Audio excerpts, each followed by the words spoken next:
नमस्कार प्रिय विद्यार्थी मित्रमैत्रिणींनो, आपण सत्र 4 मध्ये आहोत. निसर्गाचे वैभव आणि सौंदर्य ह्याचा हा पहिला भाग आहे. तुमच्या सर्वांचं मनापासून स्वागत आहे. आपण एकत्र करत असलेल्या या अप्रतिम कोर्सच्या आता आपण दुसऱ्या युनिटमध्ये आहोत.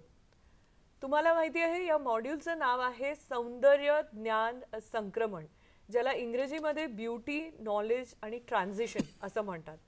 आणि दुसरा घटक ज्याचा आपण एकत्र अभ्यास करणार आहोत ते म्हणजे भव्यता आणि निसर्गाचे सौंदर्य. आपण या घटकाचा 2 भागांमध्ये अभ्यास करणार आहोत.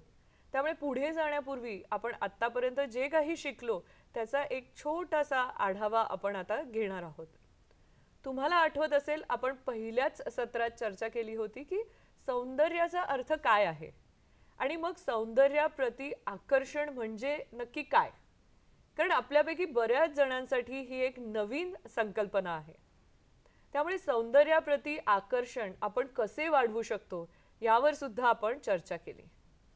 किंबहुना आपण आता आणि पुढील काही सत्रांमध्ये जे काही करणार आहोत ते असे माध्यम आहेत ज्याद्वारे आपण आपल्यात असलेल्या सौंदर्याप्रती आकर्षित होण्याची जी आपल्यामध्ये जी शक्ती आहे ना ती आपण नक्कीच वाढवू शकू. आपण सौंदर्यांच्या काही वैशिष्ट्यांवरती सुद्धा चर्चा केली. तुम्हाला आठवत असेल आपण सुसंगतीबद्दल बोललो, आपण सुव्यवस्था, सममिती, वैभवाबद्दल सुद्धा बोललो, परिपूर्णता आणि शुद्धता याबद्दल सुद्धा आपण चर्चा केलेली आहे.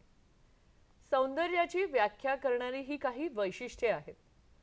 मग असंही आपण चर्चा केली की काही पडदे आपल्या डोळ्यांसमोर झापड आणू शकतात ज्यामुळे आपल्याला सौंदर्य दिसत नाही. यावरही आपली छानशी चर्चा झालेली आहे. आणि हे जर पडदे असले तर हे पडदे कसे काढायचे, हे पडदे अक्षरशः कसे जाळून टाकायचे यावरही आपण चर्चा केली. त्यानंतर कलेतील सौंदर्य आणि कलेच्या नावाखाली दिले जाणारे सर्व प्रकार सर्व काही सुंदर आहेत का याबद्दल आपण बोललो. आणि एखादी कला खरोखरच सुंदर आहे की नाही हे ठरवण्यासाठी कोणते निकष वापरले जाऊ शकतात याचाही आपण विचार केलेला आहे. तर आता आपण सत्र 4 मध्ये एकत्र आहोत.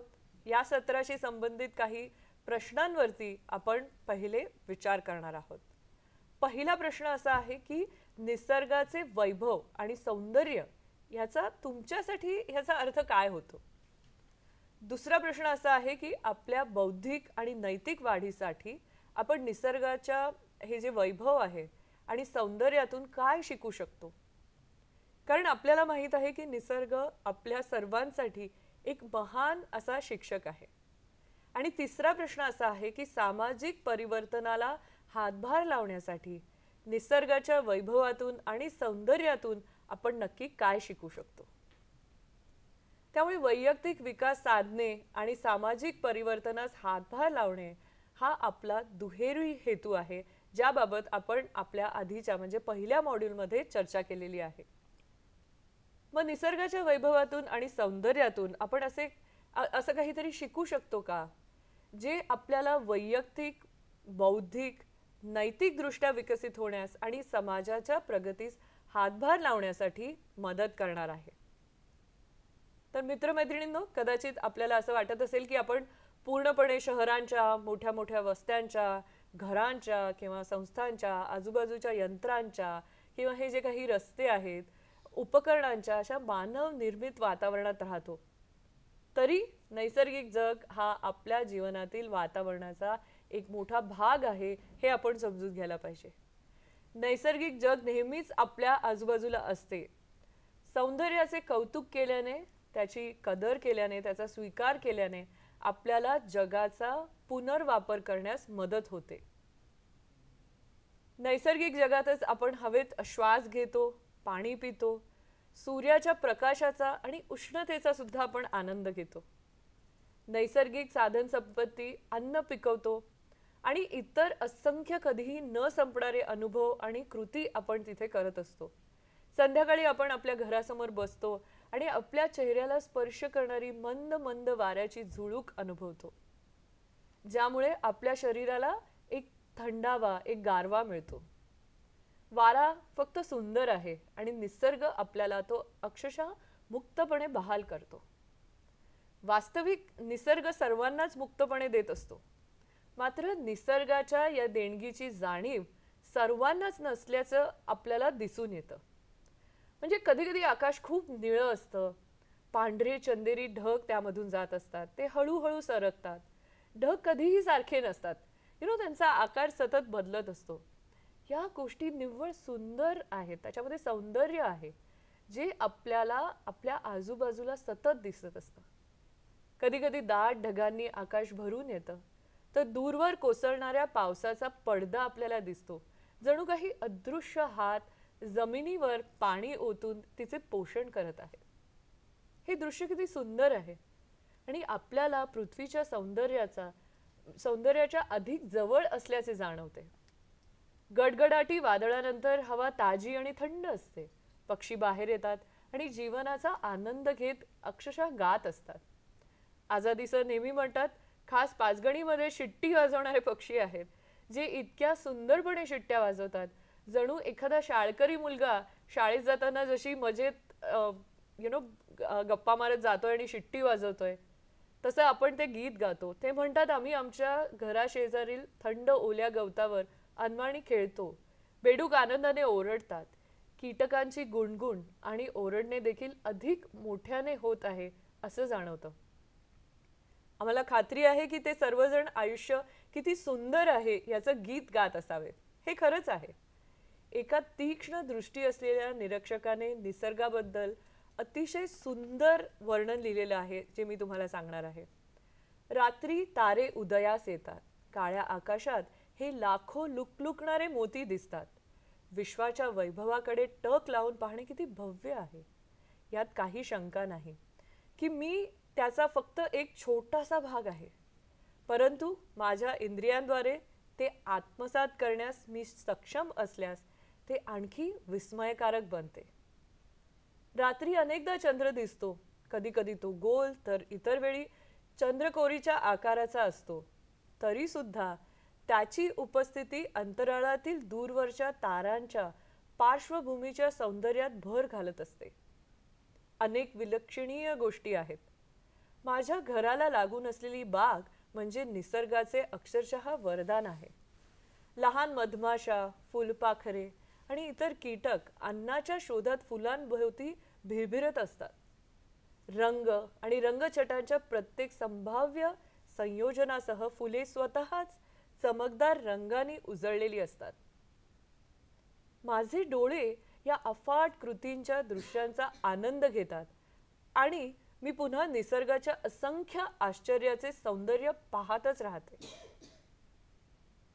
एका उत्कट निरीक्षकाचे हे सुंदर वर्णन ऐकल्यावर तुम्हाला मिळालेला नैसर्गिक सौंदर्याचा सखोल अनुभव आणि त्या अनुभवाचा परिणाम म्हणून तुम्हाला कसे वाटले हे तुमच्या अध्ययन जोडीदारासमोर आता तुम्हाला सामायिक करण्यासाठी मी तुम्हाला आमंत्रित करते. चला तर मग 2 मिनिटं वेळ काढूया, अनुभव एकमेकांना सांगूया.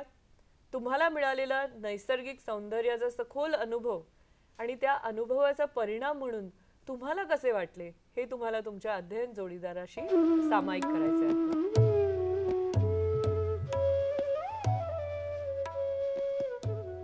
तर तुम्हाला हे अनुभव शेअर करत असताना खूप छान वाटत होतं आणि पुढे जाण्याआधी मी या सत्रात आज इथे उपस्थित असलेले माझे सहकारी आहेत, त्यांची ऑफकोर्स तुम्ही त्यांना ओळखता, श्री पराग तांदळे सर माझ्याबरोबर आहेत.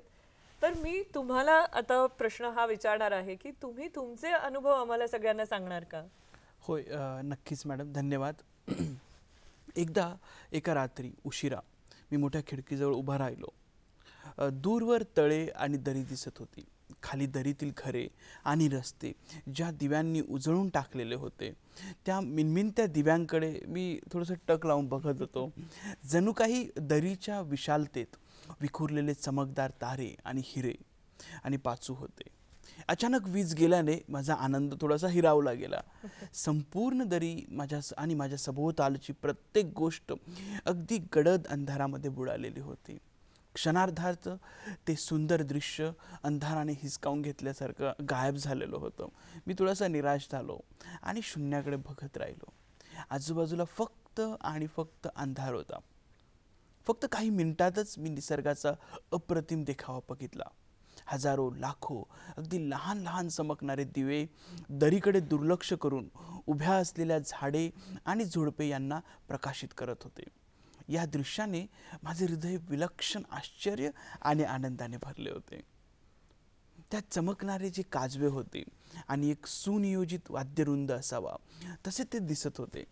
हा एक विलक्षण आणि अत्यंत नेत्रदीपक अनुभव होता जो मला सृष्टी सौंदर्याच्या विश्वात घेऊन गेला होता. वा, खूपच सुंदर, उत्कृष्ट, खूप छान तुम्ही वर्णन केलेलं आहे. जेव्हा तुम्ही ते वर्णन करत होता तेव्हा मला बहाई अकॅडमी मधलं एक विशिष्ट ठिकाण आठवलं जिथे खरोखरच आमच्या त्या टेकडीच्या समोर एक तलाव आहे आणि आजूबाजूला सुंदर घरं आहेत.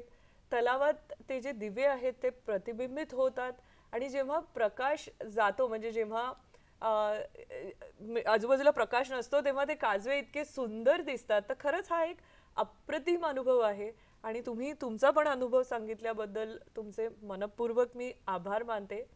तर या धड्याच्या शेवटी तुम्हाला एक प्रात्यक्षिक सुद्धा करायला सांगितले जाईल.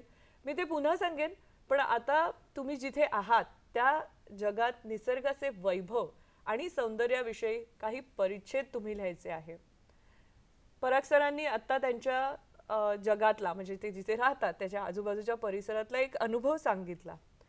सौंदर्य सामान्यतः समाधान, आनंद म्हणजे ग्लॅडनेस किंवा निरोगीपणा, प्रसन्नता, डिलाइट, हर्ष म्हणजे जॉय, प्रशस्तता, कालातीतपणा, एकात्मता आणि संपूर्णता म्हणून अनुभवले जाते. अगदी 13.8 अब्ज वर्षांपासून अस्तित्वात असलेल्या आणि वेगाने विस्तारत असलेल्या विश्वाचे वैभव आणि सौंदर्य पाहून मनुष्य नेहमीच थक्क झाला आहे. सर्व दिशांना निस्सीम दूरवर ताऱ्यांच्या आणि आकाशगंगांच्या असंख्य प्रणाली इतक्या भव्य आणि नेत्रदीपक आहेत की त्या माणसाचे आकलन आणि त्याच्या आवाक्याबाहेर आहेत असं आपल्याला समजून येतं. नासाच्या एका अंतराळ शास्त्रज्ञाने विश्वाची विशालता आणि भव्यता यांचे कौतुक करण्यासाठी एक उदाहरण म्हणून सूर्यांची संख्या यावर ते बोलत होते. ते म्हणाले, समुद्राच्या किनाऱ्यावरती उभं राहा आणि मुठभर वाळू उचला आणि त्या वाळूच्या कणांची गणना करा. वाळूचे असंख्य कण असतील अर्थातच. आता किनाऱ्यावरील सर्व वाळूंचे कण मोजा आणि मग पृथ्वीवरील सर्व किनाऱ्यावरील सर्व वाळूंचे कण मोजा आणि त्यांचा विचार करा. तर विश्वातील सूर्यांची संख्या त्याहीपेक्षा अधिक आहे असं त्यांचं म्हणणं आहे. म्हणजे हे केवळ अकल्पनीय आहे, आपण कल्पनाच करू शकत नाही. असे असले तरी ज्या पृथ्वीवर आपण युगानुयुगे जगत आलो आहोत ती पृथ्वी अतिशय अद्भुत अशी आहे आणि अप्रतिम आहे. आपल्याला या अब्जावधी सूर्यांकडे जाण्याची खरं तर गरजच नाहीये. तर आपण खरोखरच आपल्याच पृथ्वीकडे जेव्हा पाहतो तेव्हा आपल्याला हे लक्षात येतं. आता हे व्हिडिओ सत्र संपवण्यापूर्वी आपण जी चर्चा केली त्याचा छोटासा आढावा घेऊया. तुमच्या मते निसर्गाचे वैभव आणि सौंदर्य म्हणजे काय आणि आपल्या बौद्धिक आणि नैतिक वाढीसाठी तसेच समाजासाठी योगदान देण्यासाठी आपण त्यातून काय शिकू शकतो याबद्दल आपण बोलण्यास सुरुवात केली आहे. आपण निसर्गाच्या सौंदर्याचे आणि वैभवाचे विविध पैलू शोधले. आपले जे अनुभव होते ते एकमेकांना आपण आता सांगितलेले आहेत.